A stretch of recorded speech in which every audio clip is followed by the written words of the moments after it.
नमस्कार। About India channel में मैं अनिल केसी आपका स्वागत करता हूं। अबाउट इंडिया चैनल का वास्तविक उद्देश्य भारत की संस्कृति, भारत की विरासत से आज की युवा पीढ़ी को परिचय कराना है और उसका आधार तर्क और विज्ञान की कसौटी पर जो है वह रखा गया है। इसी के अंतर्गत हम लोगों ने अपनी प्लेलिस्ट एक बना रखी है जिसमें इंडियन रिचुअल्स है, और उसी इंडियन रिचुअल्स के अंतर्गत आज हम लोग एक श्रृंखला लेकर आ रहे हैं कि भारत में जो विवाह होते हैं उस विवाह में सिंदूर दान की एक प्रथा है।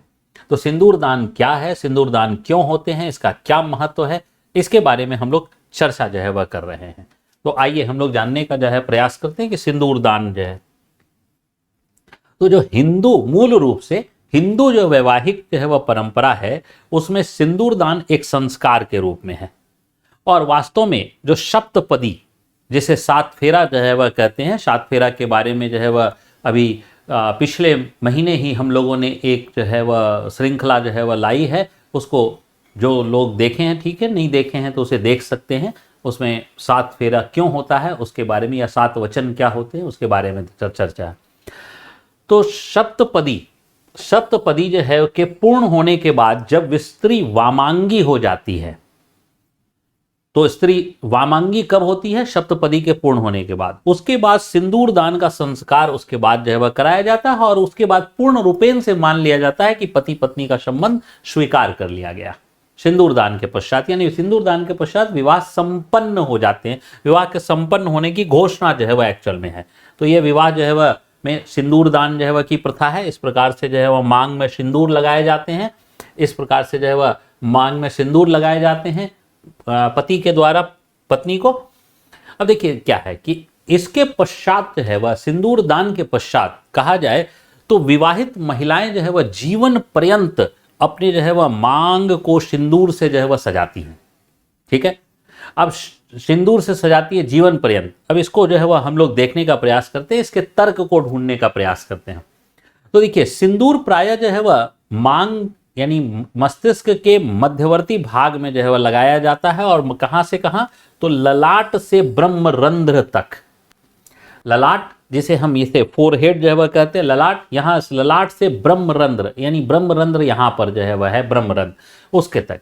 तो अब ब्रह्मरंध्र क्या है? तो ब्रह्मरंध्र जो है वह मस्तिष्क का वो भाग है, वो हिस्सा है जो गुप्त छिद्र माना जाता है, गुप्त छिद्र। और मान्यता है कि किसी भी शिशु में जब वह शिशु जो है वह मां के गर्भ में है, तो मां के गर्भ में शिशु में प्राण का प्रवेश होता है। तो प्राण का जो प्रवेश होता है वह इसी छिद्र से प्रवेश होता है, यानी ब्रह्मरंध्र से ही शिशु के अंदर प्राण आते हैं। और जो है जब किसी भी व्यक्ति की मृत्यु होती है तो वह इसी जो है वह छिद्र से प्राण जो है वह निकल जाते हैं। ये हमारी मान्यता है, इसी को हम लोग ब्रह्मरंध्र कहते हैं। तो देखिए ब्रह्मरंध्र, ये जो है वह फ्रंटल का पार्ट, यही ललाट, और शिशु का मैंने एक तस्वीर ली है, ये जो है वह पार्ट है, यही जो है वह, ये जो यहां पर जो पार्ट है ये ललाट, और ये जो है वह ब्रह्मरंध्र। इसी के पार्ट को जो है वह हम लोग देखिए जो है वह अंग्रेजी में जो हम लोग कहा जाए तो जो है वह फोंटानेले कहते हैं। और ये जो है वह इसी पार्ट को आप देखिएगा गौर करके कि प्रोटेक्शन किया जाता है। आप अगर देखा जाए मान्यताओं में तो इस पार्ट पर जो है वह प्रोटेक्शन किया जाता है। कहा जाता है कि इस पार्ट का प्रोटेक्शन जो है वह किया जाए। जब बच्चा जन्म लेता है तो इसी पार्ट पर जो है वह उसके सर पर जो है वह मालिश भी होती है और तेल भी जो है वह लगाए जाते हैं। आप लोगों ने घर परिवार में जो है वह इस बात को देखा होगा कि यहीं पर जो है वह तेल जो है वह लगाए जाते हैं। एक्चुअल में क्यों? क्योंकि जो वो वहीं ब्रह्मरंध्र है, ब्रह्मरंध्र वहीं है, वहीं से शिशु का प्राण प्रवेश किया है। तो अब उस मस्तिष्क के हिस्से को मजबूती प्रदान करनी है, इसलिए जो वह तेल जो है वह लगाए जाते हैं। और जब बच्चा जन्म लेता है तो वह यह जो हिस्सा होता है यह ब्रह्मरंध्र के आसपास का थोड़ा पिलपिला होता है, यानी बहुत सॉफ्ट होता है, बहुत उसके टिश्यूज जो है बहुत ही सॉफ्ट होते हैं। जबकि आसपास जो है वह हेड स्कल जो है वो हार्ड होते हैं, लेकिन ये पार्ट जो है वह बहुत ही सॉफ्ट जो है वह होता है। ये आप जो है वह किसी भी बच्चे को, आप जो है वह जो जन्म लिया हुआ बच्चा है उसको जो है वह आप देखकर अनुमान जो है वह कर सकते हैं।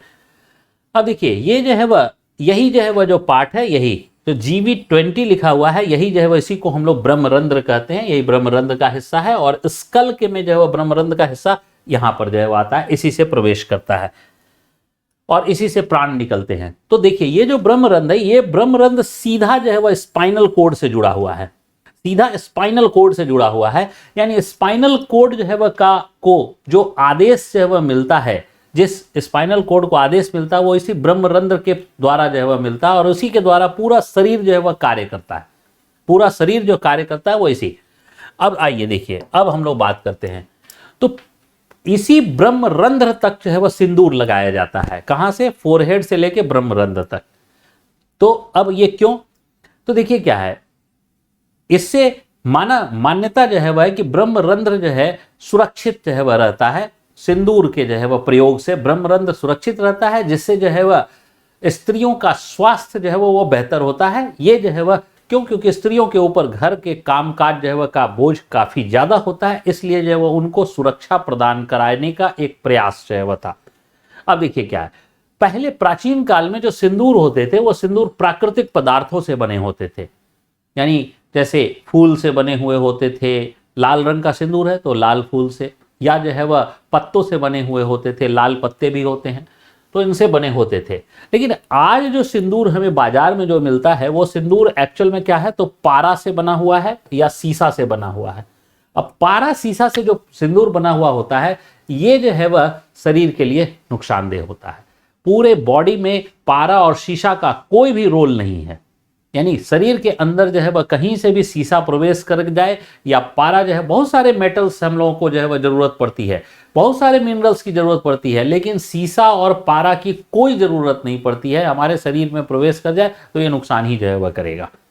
ठीक है, तो अब हालांकि जो है वह ये जो सिंदूर है, ये सिंदूर जो है वह पहले हम लोग जो है वह इसको एक अलग दृष्टिकोण से देखते थे, लेकिन आज सिंदूर जो है वह क्या है, सौंदर्य प्रसाधन जो है वह बन चुका है। अब ये सौंदर्य प्रसाधन यानी सिंदूर लगाई हुई स्त्री जो है वो सुंदर दिखती है, इसलिए इसे सौंदर्य प्रसाधन, और महिलाएं भी इसको सौंदर्य प्रसाधन के रूप में इस्तेमाल करती हैं। अब देखिए, धार्मिक मान्यता है कि सिंदूर धारण करने वाली जो है वह स्त्री, धार्मिक मान्यता है कि सिंदूर धारण करने वाली स्त्री जो है वह उसके सुहाग की रक्षा जो है वह माता सीता करती हैं। यानी जो स्त्री जो है वह सिंदूर धारण करती है उसके सुहाग की रक्षा माता सीता जो है वह करती है। अब देखिए, विवाह में जो सिंदूर जो है वह दान है वो किसी मंत्र के साथ होता है। यानी ऐसा नहीं होता है कि केवल जो है वह ऐसे ही जो है दे दिया गया। अब ये मंत्र है, ठीक है, ये मंत्र का जो है वह संस्कृत में लिखा हुआ मंत्र है। अब इस मंत्र का मैं अर्थ जो है वह बता देता हूं कि इस मंत्र का क्या अर्थ है। तो इस मंत्र के अनुसार जो है वह कहा जाता है कि वर कहता है कि विवाह मंडप में उपस्थित सभी सत्पुरुष एवं महिलाएं आपके समक्ष मैं वधू की मांग को सिंदूर से भर रहा हूं। आप जो है वह वधू को सुमंगली यानी कल्याणकारी होते हुए देखें और हमें सौभाग्य और समृद्धि का वरदान दे। यानी पति पत्नी दोनों को सौभाग्य और समृद्धि का वरदान दे और हमें कृतार्थ करें। हे वरानने यानी वधू, तू सुमंगली यानी कल्याणकारी है। यानी स्त्री को जो है वह सम्मानजनक जो है वह दिया गया है कि वो स्त्री जो है वह क्या है, तो कल्याणकारी है, वह सुमंगली है। यानी वह जो है वो हमारे घर में प्रवेश करेगी तो मंगल जो है वह होगा।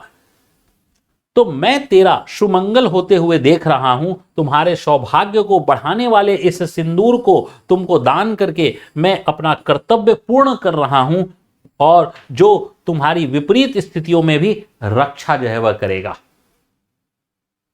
तो इस प्रकार से जो है वह सिंदूरदान, और इस तरह मंत्रोच्चारण के साथ ये जो है जो मांगलिक विवाह का अवसर है, इसे जो है वह हम लोग क्या कहते हैं, पूर्णता जो है वह प्रदान कर देते हैं। विवाह संपूर्ण जो है वह, और हमारे जो पुरोहित हैं वह विवाह जो है वह को संपूर्ण होने की घोषणा कर देते हैं। अब सिंदूर के बारे में जो है वह देखा जाए तो बंगाल में जो दुर्गा पूजा होता है, उस दुर्गा पूजा में जो है वह के अवसर पर सिंदूर खेला का भी आयोजन होता है। यानी सिंदूर खेला एक आयोजन है जिसमें मांग में तो सिंदूर लगाए ही जाते हैं, स्त्रियों के गालों पर भी जो है वह सिंदूर लगा दिए जाते हैं, स्त्रियों के ललाट पर भी सिंदूर जो है वह लगा दिए जाते हैं। और देखा जाए तो हिंदू धर्म के अतिरिक्त जो है वह अगर हम देखें तो बौद्ध धर्म हो, जैन धर्म हो, इन धर्मों में भी जो है वह देखा जाए तो सिंदूर दान की परंपरा मौजूद है और स्त्रियां सिंदूर लगाती हैं। ये देखिए, सिंदूर खेला बंगाल का जो है वह सिंदूर खेला का दृश्य है, जहां दुर्गा पूजा जो है वह हो रही है और सिंदूर खेला जो है ये भी मांग में के साथ साथ गालों में भी जो है वह सिंदूर लगाए जा रहे हैं। यह सिंदूर खेला जो है वह बंगाल में काफी प्रसिद्ध है, और केवल बंगाल ही नहीं बल्कि इनफैक्ट बंगाल के बाहर भी जो है वह हम लोग असम में भी जो है वह देखते हैं, इसका उड़ीसा में भी विशेष प्रचलन है। इसके अलावा हाल फिलहाल के वर्षों में झारखंड, बिहार जैसे क्षेत्रों में भी सिंदूर खेला का आयोजन होने लगा है। मैं अनिल केसी इस श्रृंखला में यहीं तक रखता हूं। आप सभी का धन्यवाद करता हूं। जय हिंद।